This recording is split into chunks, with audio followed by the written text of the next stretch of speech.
Picture this. The year is 1920, and you're on vacation in glamorous Atlantic City, strolling down the bustling boardwalk. The hotels are luxurious, the alcohol is plentiful, and the entertainment is extravagant. Though the destination can be expensive, your working-class family can still afford to visit and enjoy the beach, or ride a roller coaster at the Steel Pier amusement park. All is well in Atlantic City, and that will continue to be the case even during the Great Depression, with nightclubs and illegal gambling rings attracting tourists from neighboring cities. However, all of this would change when World War II erupted. In 1942, the resort was converted into a military training ground, with its luxurious hotels repurposed as army barracks, and the once bustling boardwalk now filled with soldiers undergoing training. After World War II, Atlantic City struggled to return to its former glory due to several developments in transportation and housing. For one, the emergence of the automobile meant that, unlike when traveling by train, tourists could come and go for much shorter periods of time. Flight travel also became cheaper, which meant that potential Atlantic City visitors could choose to travel somewhere further away and more desirable. Lastly, some of these potential visitors were opting not to travel at all, thanks to the widespread adoption of air conditioning and swimming pools. This lack of business forced many of the hotels to close and led to a rise in crime, poverty, and corruption. In 1976, New Jersey residents voted to allow legal gambling in the city as a last-ditch attempt at revitalization. And in 1978, Resorts International opened their first casino.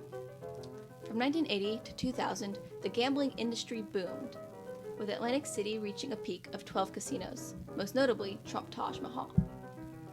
However, while gambling delivered a temporary economic boost, it failed to provide lasting stability. During the 2008 financial crisis, Atlantic City's casino-driven economy was put to the test, and like a sledgehammer to a house of cards, it collapsed immediately. Since the late 2010s, the city has continued to decline, and in 2016, New Jersey Governor Chris Christie seized control of the municipality. This served to protect Atlantic City from bankruptcy, but similar to the gambling legalization of 1976, it did not address the root causes of Atlantic City's destitution.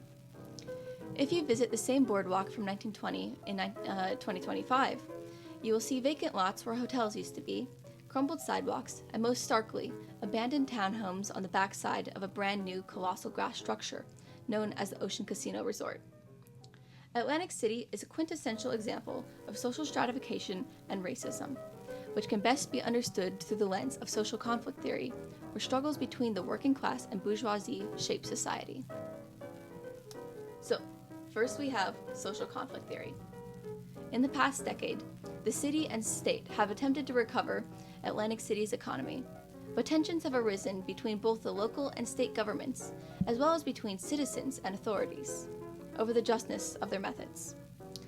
This 2017 article, Atlantic City Stabilizes After State Takeover But Unhappiness Remains, by Kate King, describes this conflict, which involves attempts to save money through pay cuts, layoffs, and longer working hours for local fire and police forces, actions taken by the state that are strongly opposed by New Jersey Atlantic City residents.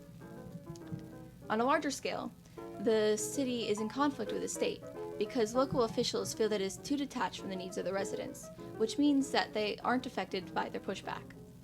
On a smaller scale, individual people are in conflict with the local and state government as they struggle to keep their jobs and provide for their families. Social stratification.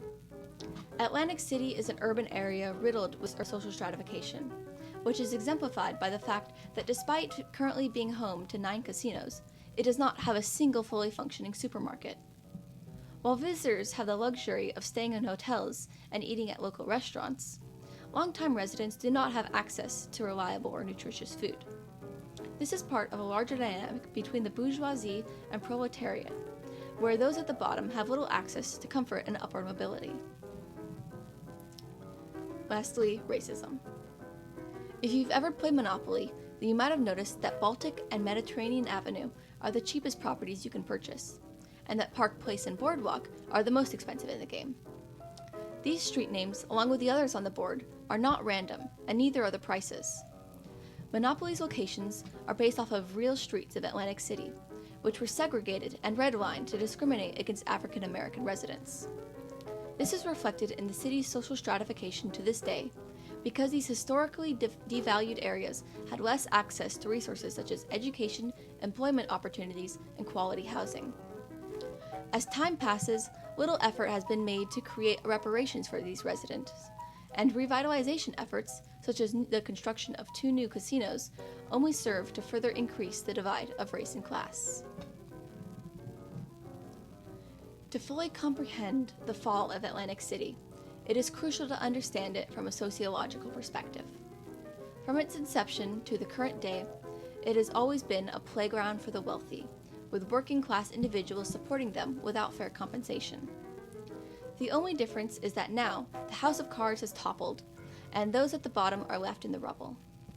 While affluent vacationers can simply afford to travel somewhere else, those affected by injustices such as redlining cannot simply pack up and leave.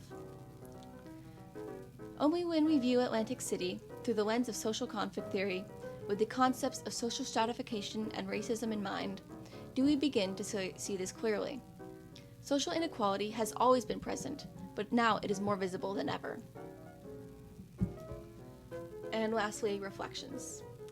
I was initially drawn to the concept of Atlantic City, the topic of Atlantic City, in November of last year, when it occurred to me that it was a city of 9 casinos and virtually 0 supermarkets.